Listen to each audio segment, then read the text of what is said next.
WWDC 2025懒人包来啦！先给大家2个重点。第一 ，Apple Intelligence 预计今年年底正式支援繁体中文，台湾朋友终于可以直接用中文叫 AI 帮忙做事、生成图片、翻译讯息，总算轮到我们爽一波啦。第二 ，Apple 这次终于把所有的作业系统版本号码统一成26。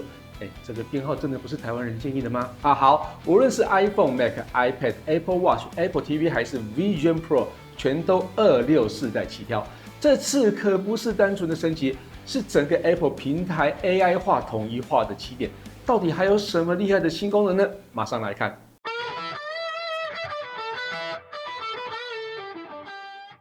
嗨，大家好，我是 KissPlay。WWDC 2025终于来到，我想全世界朋友最关心的事情就是 Apple Intelligence 到底有没有变得更强大？毕竟 AI 已经成为很多朋友生活中最好的帮手。这次 WWDC 宣告的内容非常的多，而且都不是小更新，而是对于 Apple 系统全方位的重塑。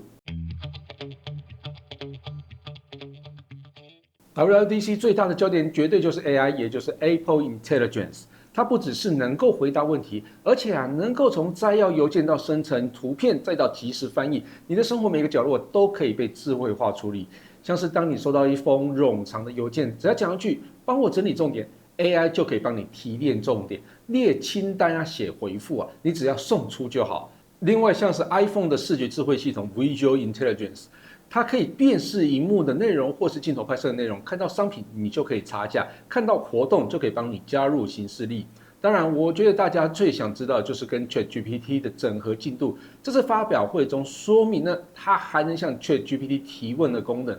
当你荧幕上看到一把吉他，长按用 Visual Intelligence 点一下询问 ，AI 就可以把内容传送到 ChatGPT， 帮你问这把吉他在哪些歌曲会有用到你不需要开启 App， 这比 Google 会更快拿到答案。在生成图像方面 ，Apple 的 Image Playground 现在新增了 ChatGPT 支援的 Any Style 模式。比如说，你可以选由画风帮朋友做联络人海报，或是输入婴儿派对邀请函的逼真图像 ，AI 就可以用 ChatGPT 帮你做创意修改。更厉害的是，在开发者工具 Xcode 加入了 ChatGPT 资源，透过 Swift Assist 直接用自然语言控制程式码，无论是 debug 重构写注解，都可以请 ChatGPT 来帮忙。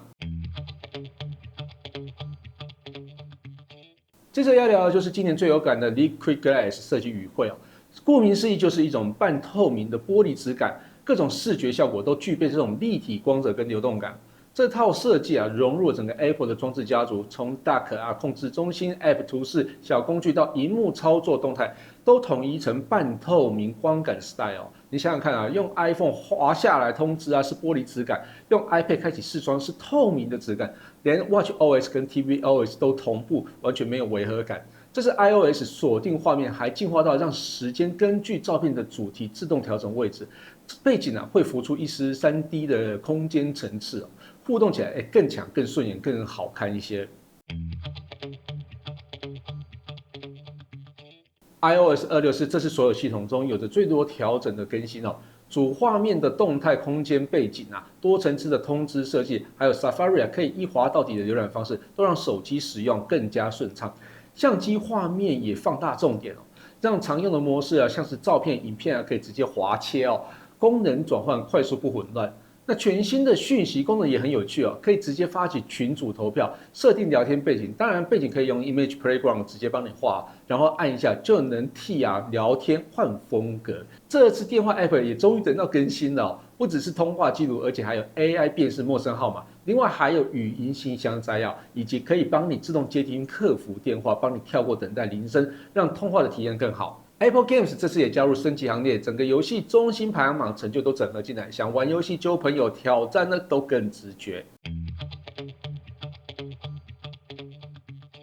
接下来聊一下 iPad OS 跟 Mac OS。iPad OS 还是没有让人失望，最让人眼睛一亮就是新画面的视窗系统，你可以自由开启多视窗调整大小，并排界面，就像是在小型电脑上一样的操作。再加上选单功能出现了更多平板专属的快速操作，不用开启资料夹直接按键就可以分页分享或是储存。音讯部分可以管理每个 App 的麦克风来源，创作跟通话品质的同步提升。重点是背景任务终于不会因为切换 App 而中断，工作效率啊提升很多。macOS 当然也更新了，这次系统以加州跟内华达州边界的太浩湖为命名。每次看到新系统，都可以多认识美国的致命景点，我觉得这个还蛮有趣的。首先，电话 App 现在终于登上 Mac 了。有了它，你可以直接在电话上直接接电话、看语音信箱啊，然后还有一个 Hold Assist， 甚至可以帮你代接客服电话，等到客户啊接听之后，就可以提醒你回来。这个我觉得非常贴心哦。Spotlight 搜寻也变成 AI 强力助手，知道你要做什么动作，可以直接执行。